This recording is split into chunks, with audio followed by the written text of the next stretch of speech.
Now we have seen how to select features or multiple features using f-test, using regression f-test, and how to select the optimal combination of features from significant independent variable combinations.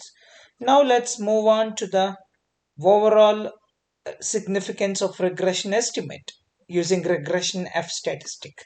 So what does that mean? So what is the difference between the regression F test that we have done earlier for the multiple feature selection and this? So what exactly is the difference between that and this?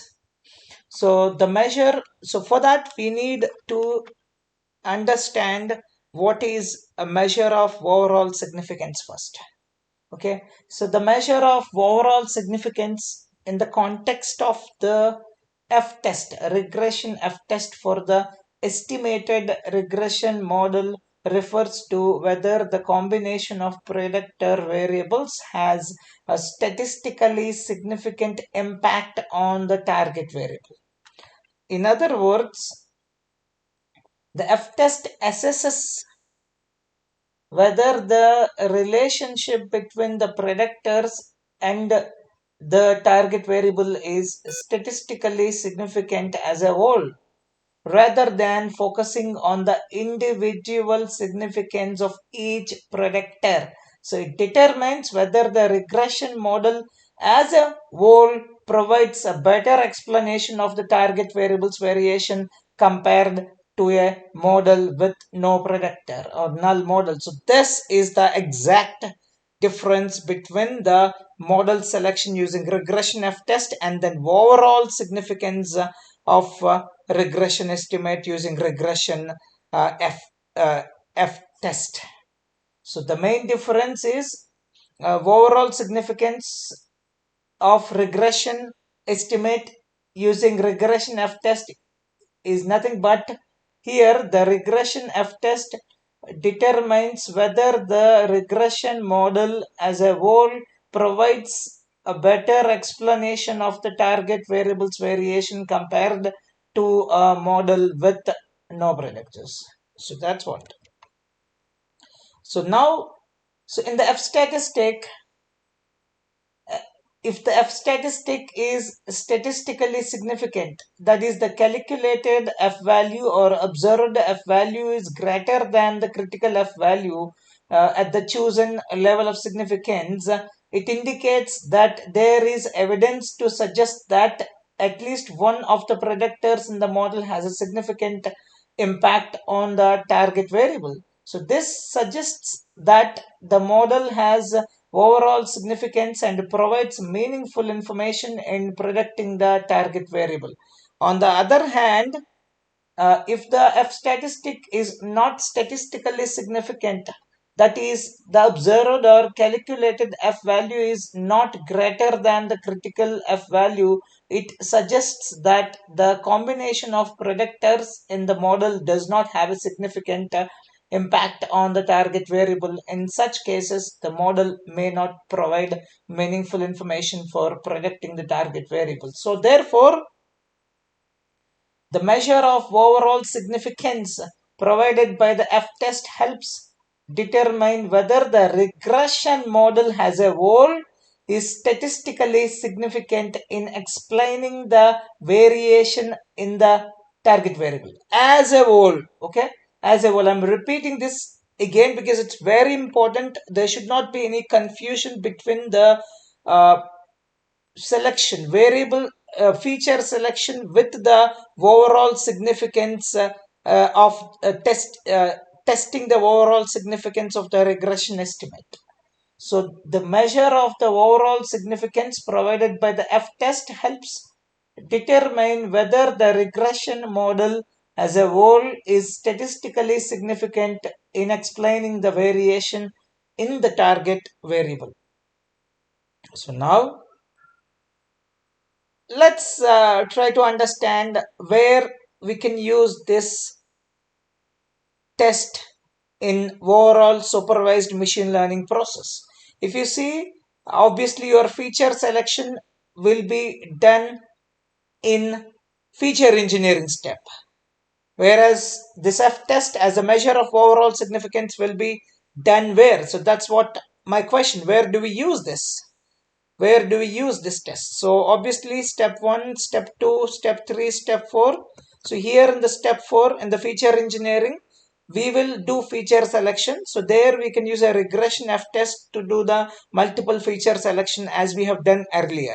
Okay, but now what we are talking about is not about the feature selection. We are talking about the overall significance of the regression model, overall significance of the estimated regression model. So we want to check the significance of the regression model itself.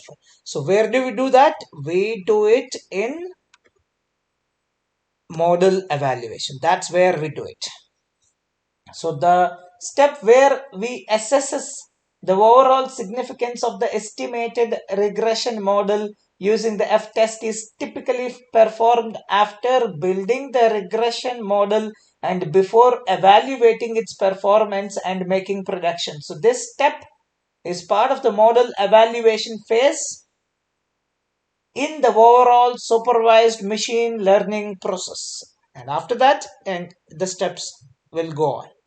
So just to sum it up, again, feature selection will be done in feature engineering, but when you talk about the F test to check the overall significance of the regression model, then it will be coming under the model evaluation phase. So now let's take one example. So how to test overall significance of regression? That's what is the question. So that's what this we will do it in uh, evaluation phase, evaluation step. Okay, so how to test overall significance of regression using regression F test and R square of a fuel efficiency data. That's what the example we will be taking up. Okay, so obviously now let's take a real world example to demonstrate how to test the overall significance of estimated regression with fuel efficiency data of the automotive. So as usual, first step is problem statement. Here the objective is to find the overall statistical significance of regression relationship between fuel efficiency and predictors, which is nothing but to test the overall significance of regression, or to test the overall significance of estimated regression. And step 2 is to formulate the hypothesis as usual. Our null hypothesis is nothing but b sub 1, b sub 2, beta sub 1, beta sub 2, beta sub 3, and so on. Beta sub k is 0. So which means that there is no significant relationship between the set of independent variables represented by beta sub 1, beta sub 2, beta sub 3, and so on, beta sub k, and the target variable. And we have alternative hypothesis which says that not all betas are simultaneously 0. So which also conveys that there is a significant relationship between the set of independent variables represented by beta sub 1, beta sub 2, and so on, beta sub k, and the target variable. And this is what is our hypothesis. Now let's load and prepare the data. Let's load the data set into a suitable data structure, which is data frame. And this is my data frame. So I have a total distance in kilometer, which is pretty straightforward, and then total fuel in liters and average fuel liter per 100 kilometer. So every for every 100 kilometer, how many liters of fuel has been consumed? It's kind of fuel efficiency. And then we have average speed driving kilometer per hour, basically your speed or velocity kilometer per hour, and then average brake counter amount per every 100 kilometer. So every 100 kilometer, how many brake count, how many times he has pressed on the brake pedal. So that's what that's what the data set. Let's take one point here.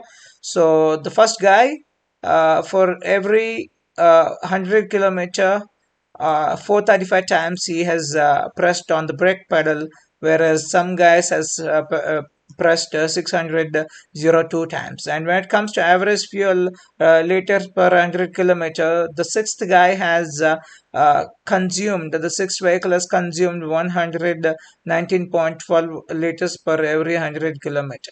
That's what is all about our data set. Okay, and here you can see the number of columns that we have. Okay, so let's get back to the next step. Step 4 is to define the variables. Now it's time to identify the target variable. That's our dependent variable, and the set of independent variables or combinations of features to be tested.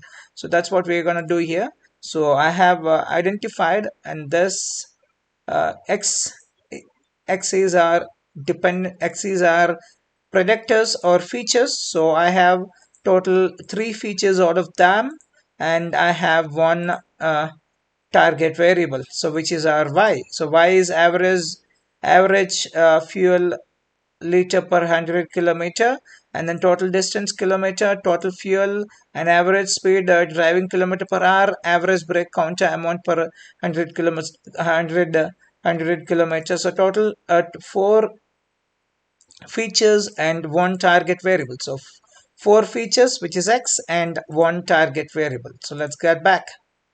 So next step is to perform the linear regression. So all done, all set, it's time to perform the linear regression. So let's create the target variable y as the average fuel liter per 100 kilometer column in the data frame, and create the predictor variable x by excluding that, and remaining all others are features for us. Okay, so x and y has been decided. So now it's time to fit the linear regression.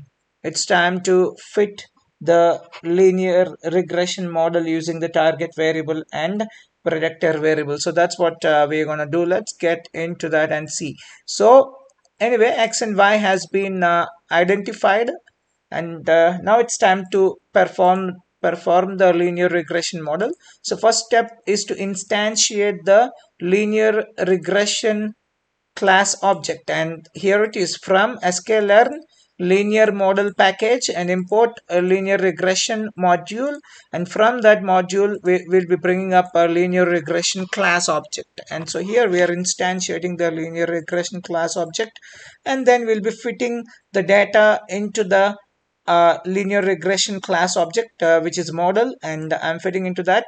And after that I'll just execute, and I'll calculate the coefficient and intercept and what we got. Okay, so my linear regression, the best fit linear regression that I got is y.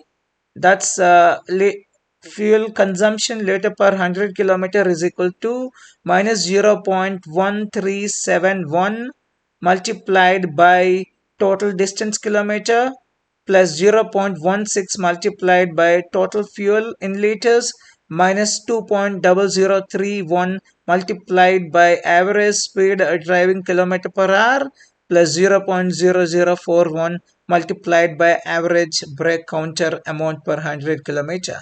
And this is what the linear regression equation I got, with an intercept of 147.00311. So this is what the equation, that is y is equals to beta 1 x1 plus beta 2 x2 plus beta 3 x3 and beta 4 x4, and plus our intercept, which is 147.003, and this is what the linear regression equation I got. Now it's time to perform the overall significance of the estimated regression. So this is the estimated regression that I got. Let me put it here. So let's make it simple. So y, let me type it down so that for you it would be much easier to understand. So this is ry, which is equal to this multiplied by total distance kilometer plus total fuel, and it's multiplied with this coefficient. Then what we have here is the next coefficient is this. Let me remove this minus plus, sorry. And the third feature that I have here is this average speed driving kilometers. And then the last one is obviously 0.04, which is, let me go, yeah, multiplied by, it's the final one, average break. So let me show it as, and final one plus intercept.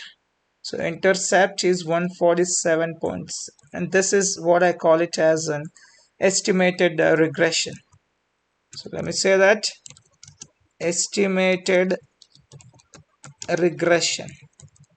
Okay, so now we want to check the overall significance of this regression equation itself. So that is the difference between the feature multiple feature selection that we have done with the regression F test, and then overall significance testing of estimated regression using regression F test.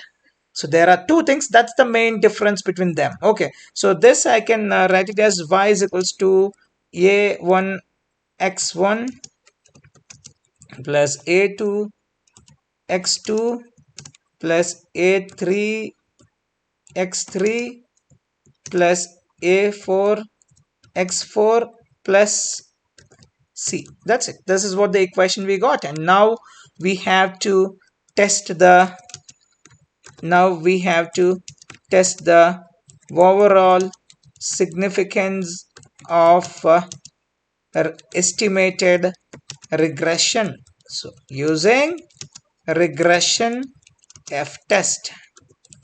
Okay, let's do that. So regression coefficient, regression has been estimated using the linear regression. Now it's time to perform. So next step is to calculate the explained sum of squares, because if you want to calculate the F test, F statistic, then you need to have a ESS, RSS, TSS, and that's what we'll be doing. So let's calculate the total sum of squares by subtracting the mean of the target variable from each data point, squaring the differences and summing them. So let's see how to calculate the TSS first. So total sum of squares.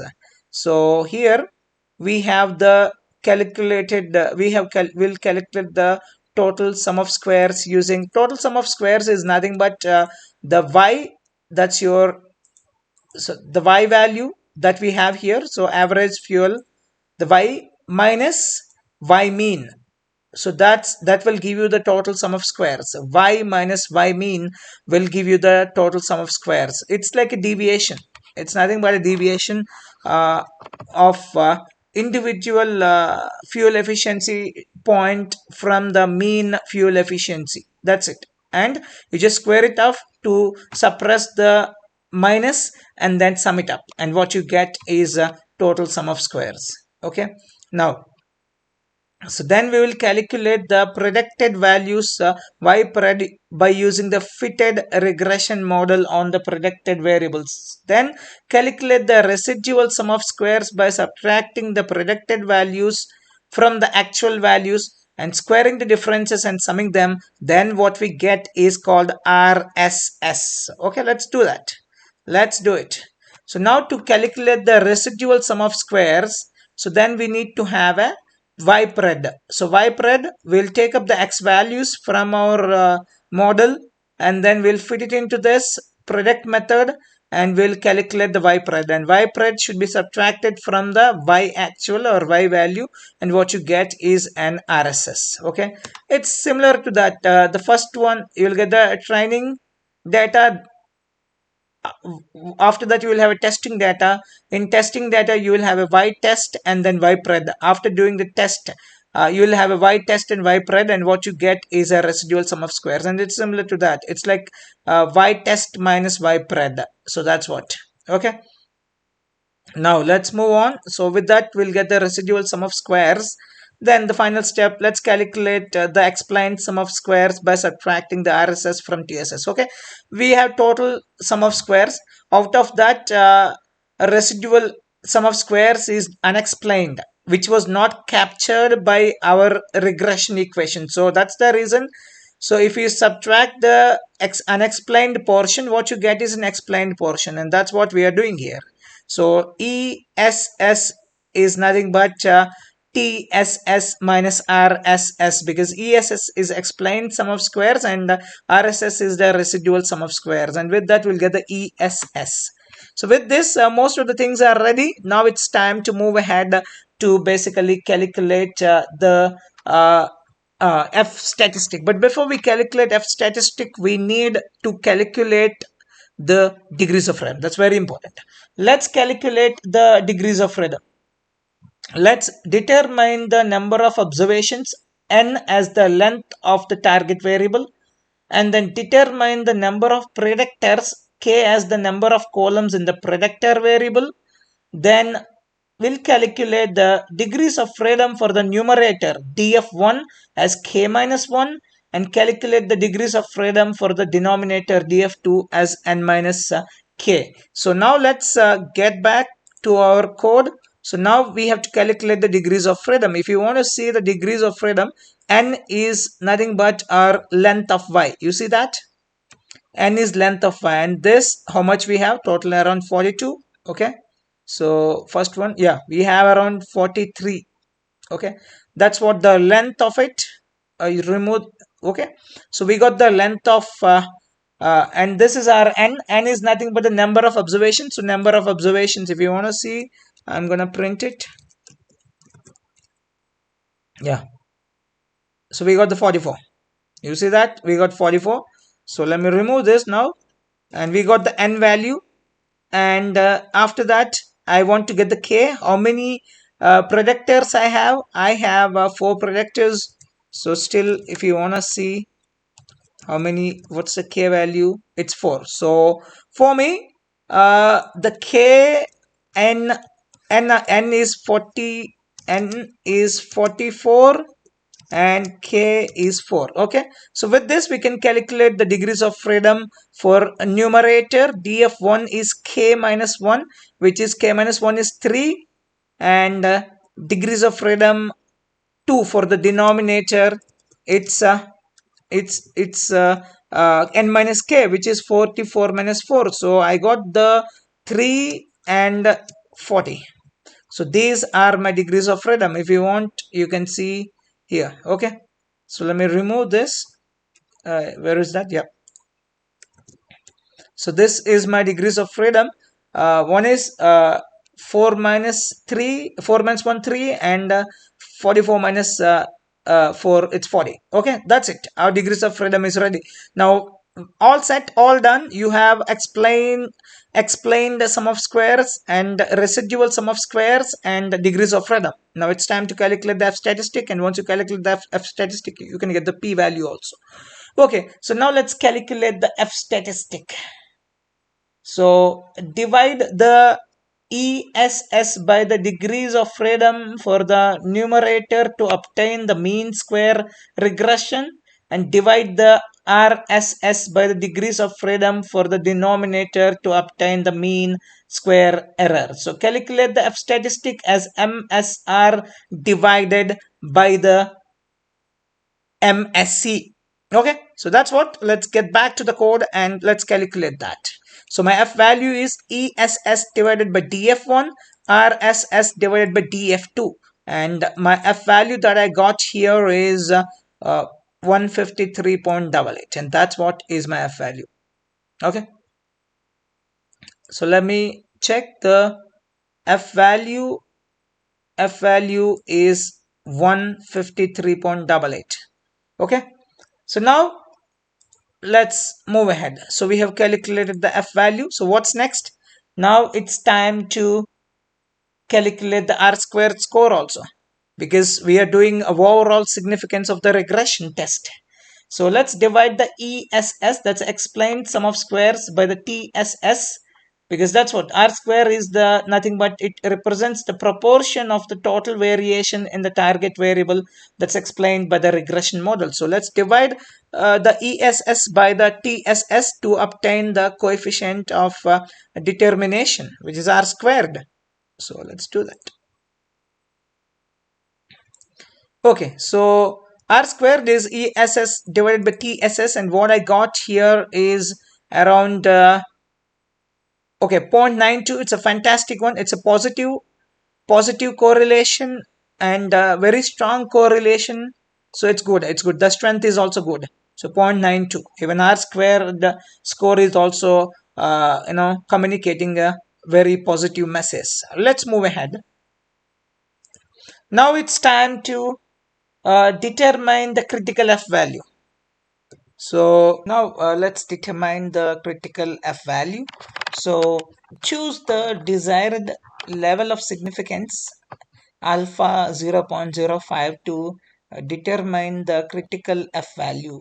So let's use the degrees of freedom for the numerator df1 and denominator df2 to find the critical F value from an F distribution table or with a statistical software.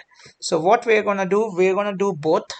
So we'll also have a visualization of the same. So if you look into here, we have used SciPy library and F module to calculate the critical value, F critical value, and alpha is 0.05 was taken, and at this 0.05, what's the F critical? So that we have calculated, and what we got here is F critical is 2.8387. Okay, this is what we got. Now let's have a visual intuition of the same. So my numerator degrees of freedom is 3 and denominator is 4040, and this is how it looks when I do this, and this is how it looks. You see that? So then my critical value for level of significance 0.05, my critical F value is 2.839. That's here, and this region is a rejection region. I hope you got the point, because we are going with the right tail. So now let me get back to my slide here. Okay, I just want to give you a visual intuition of that. So now if you look at here, so this is the plot that we have. Okay, so now with alpha of 0.05, our critical F value is 2.839. First we will perform the overall regression F test with respect to the F value, then we can do the same with respect to the P value. Okay, now so next step is to compare the F statistic with the desired critical value, with the critical F value.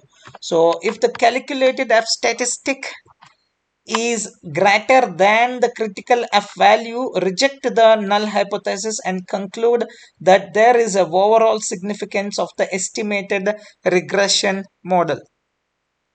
And with the code, this is how we do. Is significant F value is greater than critical value or not? So now let's move on to the next slide to visualize that. Okay, so as per our level of significance, this is our rejection rejection region or rejection zone. Okay, so now anything above 2.839 is rejection region. So now what is our, so regression, we are doing the overall regression F test, that's between average fuel liter per 100 kilometer is equals to coefficient times this, and this is my regression estimated regression equation. This is my estimated regression equation. So now I got F statistic of 153, and this is far away from the F critical value, and which actually falls in the rejection region. Then we have R squared 0.920, that's fantastic. Then we have a critical value which is 2.83. So if you see, my F statistic is clearly greater than the critical F value. Hence, I reject the null hypothesis and conclude that there is a overall significance of the estimated regression model. On the other side, you can do the same with respect to the probability value. Anyway, our level of significance is 0.05, and if you have a p-value with respect to the f statistic, obviously as it is far from the f value, so here the probability would be very, very, very, very less. It could be 0.000038. So 0.000038 is less than 0.05. Hence we reject the null hypothesis. Even if you do with the p-value, we'll get the same result.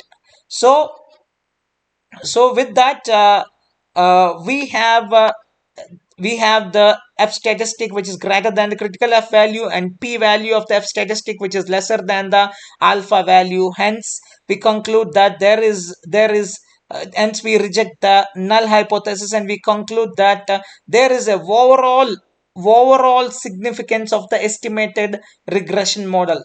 We conclude that there is overall significance of the estimated regression model. So if the calculated f statistic is not greater than, that's the conditional, if it is not greater than the critical f value, then we fail to reject the null hypothesis and conclude that there is no overall significance of the estimated regression model. But that's not the case here. Okay, now let's move ahead. Let's go back to our slide one more time. Yeah, so let me come here, just a minute. Yeah. So this is what my condition, just to check if the f statistic is statistically significant or not. The same thing can be done with p-value. So if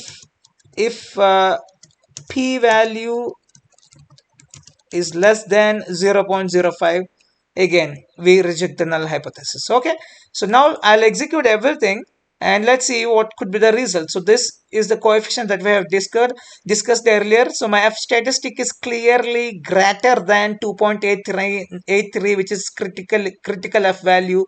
My f statistic is clearly greater than critical f value. Hence this is statistically significant.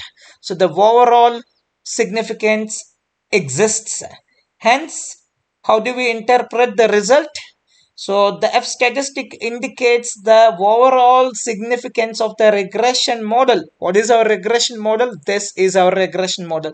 The F statistic indicates the overall significance of the regression model, while the squared value represents the proportion of the variation explained by the model.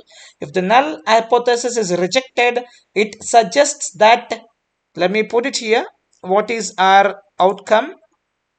This is interpreting the results, interpreting the results. So as the null hypothesis is rejected, it suggests that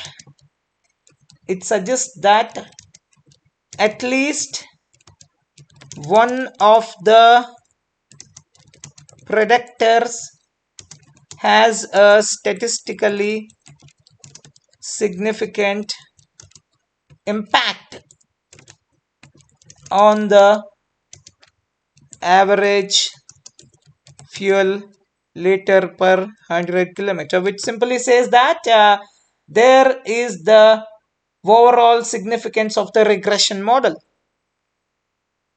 Okay, so this, whatever we have done so far, is with manual calculation. The same thing can be done with libraries. That's why just will a quick walk around. So regression F test to check overall significance of the regression estimate using libraries to calculate F values. Here we did manually. The F value has been calculated manually. ESS, RSS, everything is manual. So now here it's with library. Simple. So we will be calling up as scipy.stats as stats and feature selection import F regression. Obviously F regression is part of feature selection because it's That's what it's going to do normally, but here we are using to check the overall significance of the regression estimate or regression model also. Okay, so if you want to calculate f values or p values other than using this manual calculation, you can just call up the f regression. You can instantiate f regression class object, then you will get you can calculate the f values with respect to that. Okay, and here I have calculated the f values after instantiating the class. You see that here you calculated the overall f value, and then here you can see that the overall f value, and then this is our p value, and let me execute this and let's see the output of it.